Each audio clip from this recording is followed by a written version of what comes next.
Japan, of course, has got a very rich history in terms of motor racing and specifically cars and motoring. But if you talk about Formula One, Japan has had so many drivers come and go in the sport. We can begin with the current Japanese driver Yuki Tsunoda, driving for AlphaTauri. We have Kazuki Nakajima, Satoru Nagashima. Oh, I butchered that one, didn't I?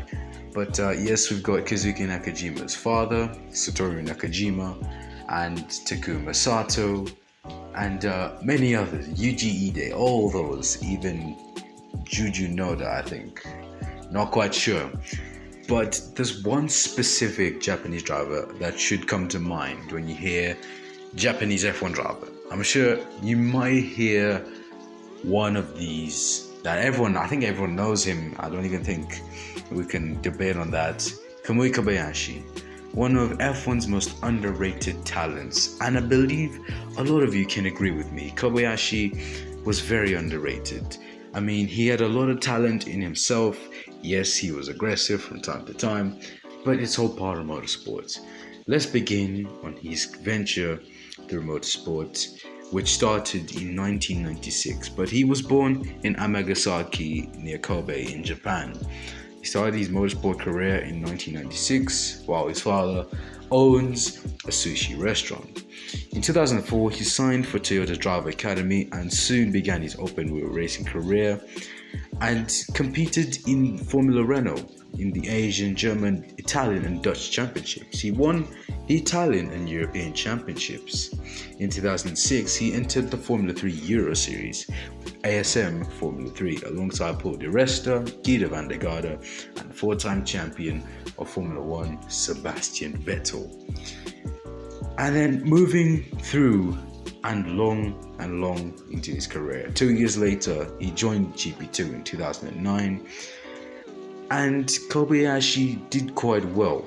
Well, his teammate was Roman Grosjean at some point, but he was quite a great driver. He was very fast and consistent. And the road wasn't over for him just yet, as most people would struggle in Formula 2 or GP2. At the end of 2009, at the 2009 Brazilian Grand Prix, Kobayashi stepped up to replace Timo Glock, who had illnesses and injuries. It was Timo Glock back in the day. What could we do? So Kobayashi made his Formula 1 debut at the 2009 Brazilian Grand Prix.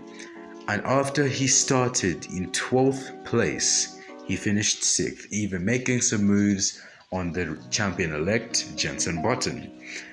And Kobayashi did quite well, and everyone was impressed. Like, this guy has just been in the car for just one weekend and he's already done so much, even overtaking the champion-elect.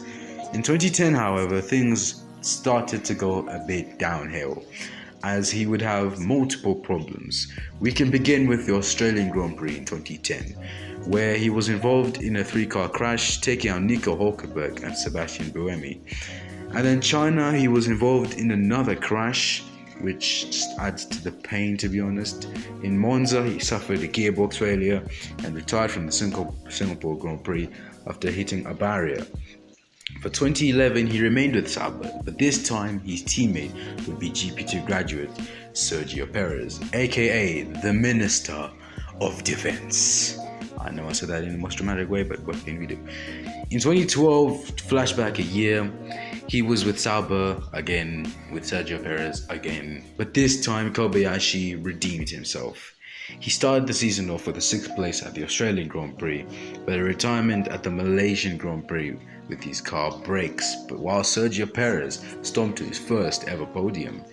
But then things wouldn't go so sour for him, as by the time we were at the Japanese Grand Prix in Suzuka, his favorite track, his home Grand Prix, where he makes all of those moves into the hairpin, Kobayashi style dive bombs into the hairpin.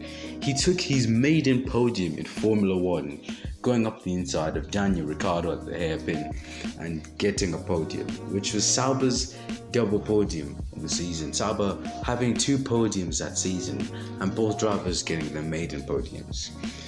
But however, things became sour again, as at the end of 2012 he would have no drive for the 2013 season and instead had to go off into different ventures such as the World Endurance Championship and many other places.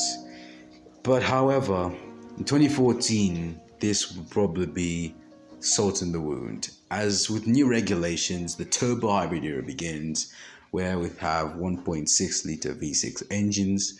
He signed up with Caterham for the 2014 season, and it was already a disaster from the get-go, as in the Australian Grand Prix, he crashed into the back of, I don't even know who he crashed into, and retired at the first corner of the first lap of the first race of the season.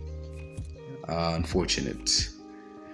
And Caterham wouldn't seem to be doing well throughout the 2014 season, and the team wasn't doing well either because it was put into administration. And at the end of the season, Caterham would leave Formula One, which left Kamui Kobayashi with no drive for 2015. And after 2015, he had to move over to Super Formula and the World Endurance Championship. But however, he would become quite successful in the World Endurance Championship, not so much in Super Formula, but in the World Endurance Championship, picking up the win at the 2021 24 Hours of Le Mans. He also clinched the title at the 2019-20 season and 2021, if that's correct. But Kobayashi, in my opinion, is one of the most talented F1 has ever seen. I don't know about you guys, but Kobayashi is very talented. He's also extremely underrated, because I hear a lot of people talking about Yuki Tsunoda, but not Kobayashi. Kobayashi's dive bombs, especially at the hairpin, incredible. It's like he loves the hairpin so much, and I think Kobayashi should be one of those drivers that should be recognized a lot more. And I mean, Kobayashi, well, he did have his moments with Caterham and other teams as well, but this is all part of motorsport, and I hoped Kobayashi would come back into Formula One someday. But I mean, the time is late now, so what can we do? Thank you guys so much for watching. If you did enjoy this video, please remember to smash that like button. Let me know your thought in the comments about Kamui Kobayashi's Formula One career, and if you're like me and you think he's underrated. And for me, Octave F1, it's goodbye.